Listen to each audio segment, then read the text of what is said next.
अस्सलाम वालेकुम, आप देख रहे हैं मुबशर लुकमान यूट्यूब चैनल। और मैं आपको बताऊं कि एक बड़ी खुशी की खबर है पाकिस्तान तहरीक इंसाफ वालों के लिए, बल्कि करेक्शन, बड़ी खुशी की खबर है पूरे पाकिस्तान के लिए।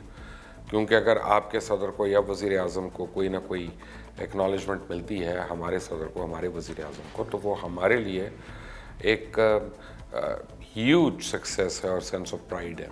एक मारूफ थिंक टैंक है, उसने इमरान खान को मैन ऑफ द ईयर जो है करार दिया और उन्होंने कहा कि this is our man of the year. और आपको बताऊं कि अगर अभी तक आपने इस चैनल को सब्सक्राइब नहीं किया तो प्लीज़ कर लें, बेल आइकॉन को प्रेस करें, ताज़ा तरीन अपडेट्स आप तक पहुंचती रहेंगी, नोटिफिकेशंस भी आपको मिलते रहेंगे। वीडियो पसंद आए तो उसको शेयर ज़रूर करिएगा, लाइक करें, कमेंट्स में अपनी राय देना ना भूलिएगा। आपको बताऊं कि उर्दन के एक मारूफ थिंक टैंक के मुताबिक वज़ीर आज़म इमरान खान दुनिया के 16वें बाअसर मुसलमान हैं, यानी 16th मोस्ट इन्फ्लुएंशियल मुस्लिम। और royal institute of strategic studies ने 500 बाअसर मुसलमानों की जो फहरिस्त जारी करते हुए इमरान खान को मैन ऑफ द ईयर भी करार दिया। और इमरान खान की बदौलत हर पाकिस्तानी को ये उम्मीद हो चली है कि वो भी इस मुल्क का वज़ीर आज़म बन सकता है। अब पाकिस्तान का वज़ीर आज़म होने के लिए किसी जागीरदार, वडेरे, बिजनेसमैन, किसी सियासी पार्टी का वारिस होना ज़रूरी नहीं है। आज मैं आपको इमरान खान के मतलब कुछ छोटी छोटी बातें बताता हूँ, क्योंकि मैं इमरान खान को ज़ाती तौर पर जानता हूँ और मैं उनकी स्ट्रगल को देखा है। और आप लोगों को पता है कि पाकिस्तान तहरीक इंसाफ का ये जो ग्राफ है, उसमें कुछ लोग जो बड़ी देर उन्होंने और से उनको मॉनिटर कर रहे थे, उनमें शायद मैं भी हूँ।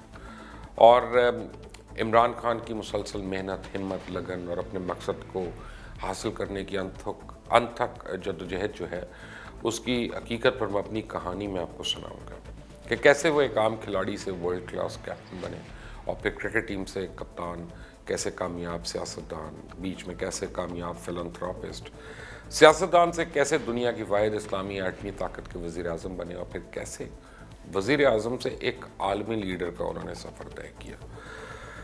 25 नवंबर 1952 को नियाज़ी ख़ानदान का ये सपूत जब लाहौर में पैदा हुआ, तो किसने सोचा होगा कि ये बच्चा ना सिर्फ पूरी दुनिया में बल्कि अपने मुल्क का नाम रोशन करेगा, बल्कि मुल्क के नाउम्मीद नौजवानों के लिए एक उम्मीद की किरण बनकर उभरेगा, जिसके सामने सियासत के फैसलों में रखे चिरागों की रोशनी मांद पड़ जाएगी। इमरान खान ने इब्तदाई तालीम लाहौर से हासिल की और आला तालीम के लिए फिर बरतानिया चले गए और ऑक्सफोर्ड यूनिवर्सिटी से सियासत में MA किया। और उन्होंने अपनी फ़र्स्ट क्लास क्रिकेट का आगाज़ भी लाहौर से सरगोदा के ख़िलाफ़ खेल कर किया और फिर क्रिकेट की दुनिया में वर्ल्ड क्लास ऑलराउंडर बनकर उभरे। इमरान खान की क़यादत में पाकिस्तान की क्रिकेट टीम ने 1992 का पहला वर्ल्ड कप भी जीता था। उस वक्त भी लोग कहते थे कि इस टीम के साथ क्रिकेट खेलना और वर्ल्ड कप जीतना मुश्किल ही नहीं, नामुमकिन है। मगर ये शायद इमरान खान का पसंदीदा मशगला है, हॉबी है, कि जिस चीज़ के बारे में कहा जाए कि ये इम्पॉसिबल है, वो हमेशा उसको पॉसिबल करके दिखाते हैं। खान को सदारती अवार्ड और सितारा इम्तियाज़ से नवाजा गया, उनको दुनिया के बेहतरीन कप्तान का एजाज़ भी दिया गया। वर्ल्ड कप जीतने के बाद इमरान खान पाकिस्तान में एशिया का सबसे बड़ा कैंसर हॉस्पिटल उन्होंने तामीर करना शुरू किया और कर लिया।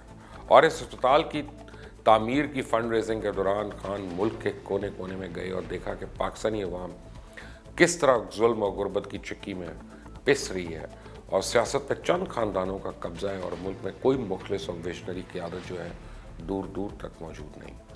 इस सब कुछ को देखने के बाद इमरान खान ने शौकत खान की तामीर के बाद कौम की तामीर नौ का बेड़ा उठाने के लिए 1996 में पाकिस्तान तहरीक इंसाफ कायम की और मुल्की सियासत में कदम रख दिया।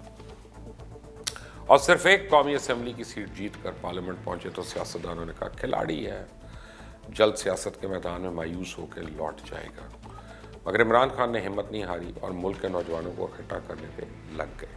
अब फिर जब जनरल मुशर्रफ ने रेफरेंडम कराया तो इमरान खान ने इनका साथ दिया, लेकिन बाद में अपनी गलती का एहसास होने पर उन्होंने पूरी कौम से माफ़ी मांगी। और 3 नवंबर 2007 को जब मुशर्रफ ने इमरजेंसी नाफिज की तो इमरान खान को नज़रबंद करने की भी कोशिश की गई। और इमरान खान जब नौजवानों से खिताब करने के लिए पंजाब यूनिवर्सिटी आए तो तलबा यूनियन ने उन पर हमला भी कर दिया और उसके बाद इमरान खान को गिरफ़्तार करके डेरा गाजी खान जेल में डाल दिया गया। इमरान ने जेल में भूख हड़ताल शुरू की तो 22 नवंबर को उन्हें रिहा कर दिया गया। عمران خان نے جوڈیشری کی بحالی کے لیے موومنٹ میں بھی بڑھ چڑھ کر بڑا حصہ لیا۔ عمران خان نے 2008 کے الیکشن لڑنے سے انکار کر دیا کیونکہ ان کا موقف تھا کہ ایک ڈکٹیٹر کے نیچے فری اینڈ فیئر الیکشنز نہیں ہو سکتے۔ زرداری اور نواز شریف نے مکمکہ کر کے حکومتیں قائم کر لیں اور ایک بار پھر مفادات کی سیاست میں جڑ گئے۔ عمران خان نے اپنی پارٹی کو مضبوط کرنے کا سلسلہ جاری رکھا، وقت گزرتا رہا اور عمران خان کی عوام میں مقبولیت بڑھتی رہی، خاص طور اوورسیز پاکستانیز میں۔ اور پھر وہ وقت آن پہنچا جس کا عمران کے مخالفین نے تصور بھی نہیں کیا تھا۔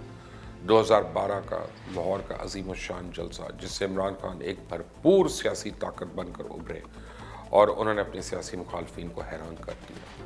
سب نے یہی کہا کہ آنے والا الیکشن عمران خان کا ہے، اور دوسری طرف آرگنائز ریگنگ کی تیاریاں ہونے لگیں۔ الیکشن سے چند روز قبل 7 مئی کو عمران لاہور میں الیکشن کیمپین کے دوران ایک لفٹ سے گر کر شدید زخمی ہو گئے، اور یہ ان کی اپنی نیکی اور لوگوں کی دعائیں ہیں، ان کے کام آ رہی ہیں۔ انہیں شوکت خانہ منتقل کر دیا گیا اور جہاں وہ بچ گئے۔ اس وقت بھی ہر ایک یہی کہہ رہا تھا کہ اب عمران شاید زندگی بھر چل نہیں سکیں گے، کھڑے نہیں ہو سکیں گے، یہ پرابلم ہے، ان کی سیاست ختم ہو گئی۔ مگر نہ صرف عمران دوبارہ اٹھے بلکہ انہوں نے پہلے سے زیادہ تیز بھاگنا شروع کر دیا۔ الیکشن کے دوران کپتان الیکشن کے میدان سے باہر رہے اور ادھر کھل کر وسیع پیمانے پر دھاندلی کی گئی اور مسلم لیگ نون کی حکومت بنا دی گئی۔ تحریک انصاف کو صرف 35 سیٹس ہی مل سکی نیشنل اسمبلی میں۔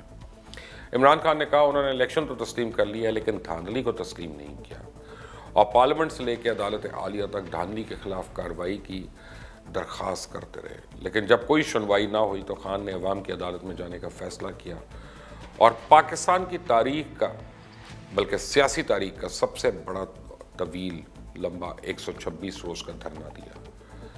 عمران خان نے اسلام آباد میں دھرنے کے دوران ہی دوسرے شہروں میں جلسے بھی کیے، جس میں لاہور، کراچی، ملتان، گوجرانوالہ، سرگودا، رحیم یار خان، میاں والی، لاڑکانہ جیسے شہروں میں لوگ ہجوم امٹ کے آ گئے۔ اور یہ پاکستان کی تاریخ کے بہت بڑے بڑے جلسے تھے جنہوں نے حکومت کے دور و دیوار کو ہلا کر رکھ دیا۔ 2018 کے الیکشن سے پہلے بھی سب نے یہی کہا تھا کہ عمران کا کوئی چانس نہیں ہے، مگر اس بار عوام عمران خان کے پیغام کو سمجھ چکے تھے۔ عمران نے نہ صرف وفاق بلکہ پنجاب اور KPK میں بھی حکومتیں قائم کی، اور اس طرح عمران خان نے اس میں سٹیٹس کو اور ان کی بڑی بڑی جماعتوں کو کلین بولڈ کر دیا۔ پھر بھارت نے فروری میں پاکستان کے خلاف جارحیت کی تو ایک بار پھر سب نے تنقید کے نشتر عمران خان کے اوپر چلانے شروع کر دیے، مگر جیسے ہی ابھی نندن گرفتار ہوا اور جب عمران نے جذبہ خیر سگالی کے تحت ابھی نندن کو چھوڑا تو پوری دنیا کے اخبارات اور ٹیلی ویژن چینلز میں عمران اور پاکستان کے لیے انتہائی تعریفی کلمات لکھے بھی گئے اور کہے بھی گئے کہ پاکستان سے عالمی لیڈر ایک ابھر رہا ہے، اور اگست میں مقبوضہ کشمیر میں بھارتی جارحیت کے بعد سے اب تک جس طرح ہر فرنٹ پر عمران خان نے مودی اور بھارت کو ایکسپوز کیا اور ان کو ہٹلر کے ساتھ لنک کر دیا، ان کی جینوسائیڈ کے ساتھ، اور جس طرح کشمیر کی آواز اٹھائی ہے، ایسا شاید ابھی تک کوئی پاکستانی نہیں کر سکا۔ خود کشمیری عوام جو ہیں اس کا برملا اظہار کرتے ہیں۔ ابھی بھی عمران خان کو کئی چیلنجز درپیش ہیں جن میں معیشت ہے، گڈ گورننس ہے۔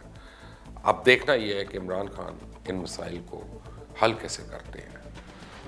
آپ کو میں بتاؤں گا کہ عمران خان اور دھرنے کے متعلق بہت تفصیلات ہیں جو وہاں سے ابھی تک یہاں پہ آئیں، اور بہت سی ایسی چیزیں ہیں جو آپ تک نہیں پہنچیں، لیکن آپ کو بتاؤں گا تھوڑے دنوں میں کہ کیا ہوا اور کون سی موٹیویشن تھی جس سے وہ دھرنا چلتا رہا۔ لوگ شام کو جاتے تھے، دوسرے دن پھر آ جاتے تھے، مائیں اپنے بچوں کو لے کے، لوگ اپنی فیملیز کو لے کے، ایک پورا پاکستان کی جو فیملی کمیونٹی تھی وہ اس دھرنے میں رہی، اور انہوں نے کس طرح سے اپنی آواز بلند کی، اور آج وہ سب اس کا ذکر کرتے ہیں۔ لیکن اس دھرنے میں کیا ہوا یہ بھی بتاؤں گا۔ اگر آپ نے ابھی تک اس چینل کو سبسکرائب نہیں کیا تو پلیز سبسکرائب کریں، بیل آئیکن کو پریس کریں تاکہ تازہ ترین اپڈیٹس اور نئی ویڈیوز کا نوٹیفیکیشن آپ کو بر وقت ملتا رہے۔ یہ ویڈیو اگر آپ کو پسند آئی ہے تو زیادہ سے زیادہ شیئر کریں اور لائک کریں۔ کامنٹس میں اپنی رائے دینا نہ بھولیے گا۔ انٹل دی نیکسٹ ٹائم، اللہ حافظ۔